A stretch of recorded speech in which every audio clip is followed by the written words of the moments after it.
భక్తివన్ ప్రేక్షకులకు సాదర స్వాగతం.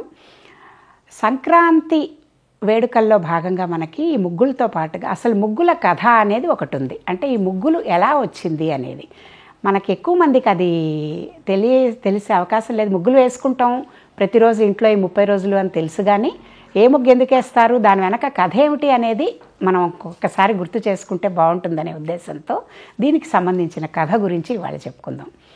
సంక్రాంతికి ముగ్గులు అసలు ఎలా వచ్చాయి అంటే, ముగ్గులకు ఇంకో పేరేంటి, రంగవల్లి అంటారు.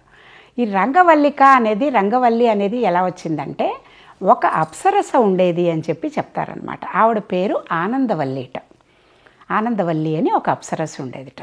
ఆవిడ చాలా అందంగా ఉండేది. అప్సరసలు అసలు అందంగా ఉంటారు. చాలా అందంతో వచ్చే అతిశయము, గర్వం చాలా ఎక్కువ. తనంత అందంగా ఎవరు లేరు అని. అయితే ఆవిడికి ఆడుకోవడానికి దేవతలు, దేవకన్యలు, అప్సరసలు వీళ్ళందరూ ఆడుకోవాలంటే భూలోకం వస్తూ ఉంటారు మధ్య మధ్యలో. మన వాళ్ళు కనుక పార్కుకి ఇలాంటి దీనికి వెళ్ళినట్టుగా భూలోకంకి వచ్చి రకరకాలవన్నీ చూసి ఆనందించడానికని భూలోకం వచ్చి సరస్సులు, లోయలు, పర్వతాలు ఇవన్నిటి దగ్గర తిరిగి విహారం చేసి వెళ్తూ ఉంటారు. అలాగే ఆవిడ కూడా ఒకసారి ఈ ఆనందవల్లి భూమి మీదకి వచ్చిందిట. భూమి మీదకి వచ్చినప్పుడు ఏమైంది, అన్నీ తిరుగుతూ చూస్తోంది. ఒక ముని ఆశ్రమం కనిపించింది.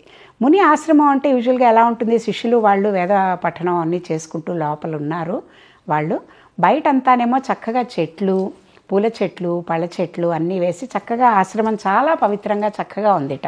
అయితే ఈవిడేం చేసింది, వెళ్ళి ఉన్నది ఊరుకోకుండా ఆ పూలన్నీ తెంపేసి, ఆ పళ్ళన్నీ తెంపేసి, తెంపి ఊరికనే ఉండకుండా ఇష్టం వచ్చినట్టు ఇటు అటు విసిరేసి, ఆ పూలను అన్నిటినీ కింద వేసి ఎగిరేసి తొక్కి నానా రకాలుగా బీభత్సంగా చాలా భయంకరంగా బిహేవ్ చేయడం మొదలుపెట్టింది.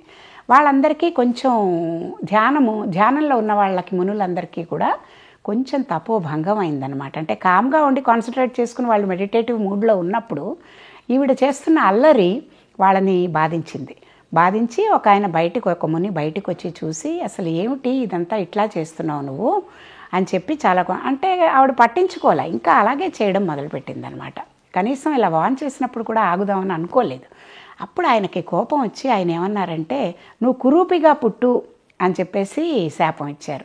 అప్పుడు ఆవిడ చాలా భయపడిపోయి, అయ్యో అదేమిటి, ఇప్పుడు నాకు దీనికి ఏంటి తరుణోపాయం, నేను కురూపిగా అంటే, నీ పూర్వజన్మలో నువ్వెవరో తెలుసా, ఒకసారి నీ పూర్వజన్మ గురించి కూడా నేను నీకు చెప్తాను. నువ్వు చాలా అందవిహీనంగా కురూపిగా ఉండేదానివి. అప్పుడు నువ్వు ఈ మంచి రూపం రావడానికి దీనికి నువ్వు భగవంతుడిని అర్చించమని చెప్పి ఒక మహానుభావుడు నీకు చెప్పడం వల్ల నువ్వు చేసిన దీనికి నువ్వు చక్కటి పూజ చేసుకుని ఈ పూలన్నీ భగవంతుడికి సమర్పించుకుని చక్కటి రూపం పొందావు. అలా పూజ చేసుకుని భగవంతుడి దగ్గరికి చేర్చాల్సిన పూలని నువ్వు ఇప్పుడు మళ్ళీ ఇలా నిర్లక్ష్యంగా చేసి ఇట్లా చేసావు, కాబట్టి నేను నీకు ఆ కురూపు అయిపోమని చెప్పి శాపం ఇస్తున్నాను అని అనేసరికి చాలా మళ్ళీ ఏం చేస్తుందంటే, తన రిపెంట్ అయ్యి, అయ్యో నేను ఇలా చేసినందువల్ల ఇలా కలిగిందని చెప్పి మళ్ళీ చక్కగా తన పూజ చేసుకుని ఒక చక్కటి రూపం పొందిందని, తన ముందున్న రూపం పొందిందని, అలాగే తనకి అందరూ కూడా గుర్తుపెట్టుకునేటట్టుగా ఒక వరం కోరుకుందని. ఏమిటంటే, ఈ పండగ రోజు ఏదైతే ఉందో, ఈ పండగ రోజుల్లో ఇంటి ముందర రంగవల్లులు అందరూ తీర్చిదిద్దుకుంటారు. ఈ రంగవల్లి ముగ్గులు వేసినప్పుడు అందులో మనం గొబ్బెమ్మలు పెట్టి ఆ గొబ్బెమ్మల పైన కూడా పూలు పెడతాం. భగవంతుడికి కూడా పూలదండలు, పూలు అవన్నీ మనం అర్చనకి వాడతాం. ఈ పూలు ఎక్కడైతే ఈ రంగవల్లి ముగ్గు వేస్తారో అందులో ఎవరైతే ఈ గొబ్బెమ్మలు పెట్టి దాని మీద పూలు పెడతారో, ఈ పూలను విశేషంగా భగవంతుడికి చక్కగా చేస్తారో వాళ్ళందరూ కూడా నన్ను గుర్తు చేసుకునేటట్టు ఆనందంగా నా పేరు మీద ఇది సెలబ్రేట్ చేసుకునేటట్టు వరం ఇమ్మని చెప్పి కోరుకుందని. అందుకని ముగ్గుని రంగవల్లి అంటారు. కాబట్టి ఈ ఆనందవల్లికే రంగవల్లి అని ఇంకొక నామం కూడా ఇచ్చి రంగవల్లి తీర్చిదిద్దుకోవడం అనేది ఈ ముగ్గు కథగా ఒకటి చెప్పుకోవడం ఉంది. చాలా అంటే వింటుంటే కూడా చాలా బాగుంటుంది. ఇప్పుడు మనం కూడా మనస్సు మనకి ఆధీనంలో లేకుండా, హృదయంకి మనకి బుద్ధికి రెండిటికి సమన్వయం లేకుండా మన మనసుకి తోచింది కనుక చేసుకుంటూ పోతే మనకి ఎట్లాంటి ప్రాణాంతకమైన శాపాలు వస్తాయి అనేది, మంచి వాళ్ళ జోలికి వెళ్ళి వాళ్ళ పీస్ అండ్ ట్రాంక్విలిటీని మనం బాధ పెడితే మనం ఎలా బాధపడతాం, ఎవరిని నొప్పించినా, ఎవరికి కష్టం కలిగించినా అది శాపం రూపంలో, వాళ్ళ కోపం కానీ దేనిలో మనకి శాపం రూపంలో తగులుతుంది. యాక్షన్, రియాక్షన్, సౌండ్, రిఫ్లెక్షన్ ఇవన్నీ మనకు ఉన్నట్టుగా అనమాట. అందుకని మనం ఏం చేయాలంటే, విన్ విన్ లాగా ఎవరి జోలికి వెళ్లకుండా మనకి కావాల్సింది మనం చేసుకుంటూ చేతనైన సాయం చేస్తూ ఎవరి జోలికి వెళ్ళి ఎవరికి హింస పెట్టకుండా ఉండేటట్టుగా ఇవన్నీ వేస్తారు అని పిల్లలకు కూడా చక్కగా చిన్నప్పటి నుంచి మనం ఇలాంటి నీతి బోధలు లాగా కాకుండా ఎందుకు అనేది కాజ్ అండ్ ఎఫెక్ట్ చెప్తూ వాళ్ళకి బోధిస్తే కనుక మన కల్చర్ అండ్ ట్రెడిషన్ గురించి వాళ్ళకి ఇంకా బాగా అర్థమవుతుంది. ముగ్గు వేసే ప్రతి పాప కూడా ఓహో దీని వెనక ఇంత స్టోరీ ఉందన్నమాట, ఒట్టి ఊరికనే బాగా ముగ్గేసామని అనుకోవడమే కాకుండా అని. ఇంకోటి కూడా ఉందండి ఈ ముగ్గులు వెనక. ఇప్పుడు మనం అంటే ఇంట్లో మనం చాక్ పీసులతో గట్టు కాబట్టి చాక్ పీస్తో ముగ్గేసుకుంటున్నాం ఫ్లాట్స్లో. గుమ్మం బయట వేసే ముగ్గు మనం ఎప్పుడూ కూడా ముగ్గు పిండితో వేస్తాం, బియ్యం పిండితో. దేవుడి దగ్గర అయితే బియ్యం పిండితో వేస్తాం. దేవుడి దగ్గర ఎప్పుడు ముగ్గుతో వేయం, మనం బియ్యం పిండితో వేసి పసుపు కుంకం వేస్తాం దేవుడి దగ్గర ముగ్గు పెట్టేటప్పుడు. దీని వెనక మనం సైంటిఫిక్గా ఆలోచించి లేకపోతే పర్యావరణ దీని ప్రకారం ఆలోచిస్తే పురుగులు, చిన్న చిన్న చీమలు ఇలాంటివి ఏమైతే ఉన్నాయో అవన్నీ వచ్చి ఆహారంగా వాటిని తీసుకుంటాయని చెప్తారు. అంటే ఎంత మంచి ఊహ.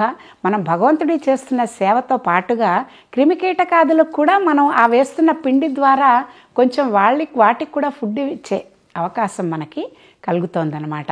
ఆ విధంగా ముగ్గేస్తూ కూడా మనం అలాగే గొబ్బెమ్మలు మనం ఈ ఆవు పేడతో మనం చేసి దాన్ని పెట్టి చేశాక తర్వాత ఏం చేస్తారు, ఆవు పేడనంతా కూడా పిడకల్లాగా చేసి ఎండపెట్టి వాటిని ఈ సంక్రాంతికి పెట్టిన గొబ్బిళ్ళతో ఆ పిడకల్ని మాఘమాసం వచ్చాక సూర్యారాధన మనకు ముఖ్యం కాబట్టి రథసప్తమి రోజు ప్రతి ఆదివారం, మాఘమాసంలో వచ్చే ప్రతి ఆదివారం సూర్యారాధనకి చాలా విశేషమైన రోజు కాబట్టి ఈ పిడకలతో చక్కగా పాయసం చేసి ఆవు పాలతో పరవాన్నం ఆ పిడకల మీద పెట్టిన ఫైర్తో ఆ పొయ్యిలో పాయసం చేస్తారు. నిజంగా చెప్పుకోవాలంటే మామూలుగా చేసే పాయసం వేరు, దాని మీద ఆవు పాలు కాచి ఆ పిడకల మీద కాచిన పాయసంకి వచ్చే రుచి నిజంగా అమృతమే.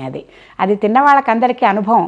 గ్యాస్ మీద వండిన పాయసం ఎలా ఉంటుంది, ఆవు పిడకల మీద రాజేసిన పొయ్యి మీద చేసిన పాయసం ఎలా ఉంటుంది అని. అందుకని ఆ విధంగా ఆలోచించుకున్నా కూడా మనకి ఈ ఆవు పిడకలు పర్యావరణానికి కూడా మనకు ఎంత సహాయం చేస్తాయి.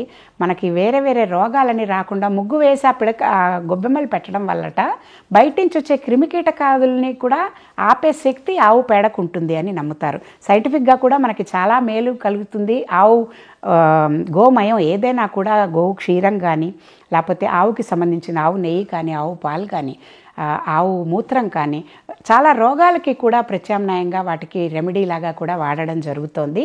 అంత ఉత్కృష్టమైన మన వేదమాత, గోమాత, భూమాత వీటన్నిటినీ కూడా ఆదరించుకునే సంస్కృతి, అంత గొప్ప సంస్కృతిలో మనం పుట్టడం, భారతదేశంలో పుట్టడం నిజంగా గర్వించదగిన కారణం. నమస్తే.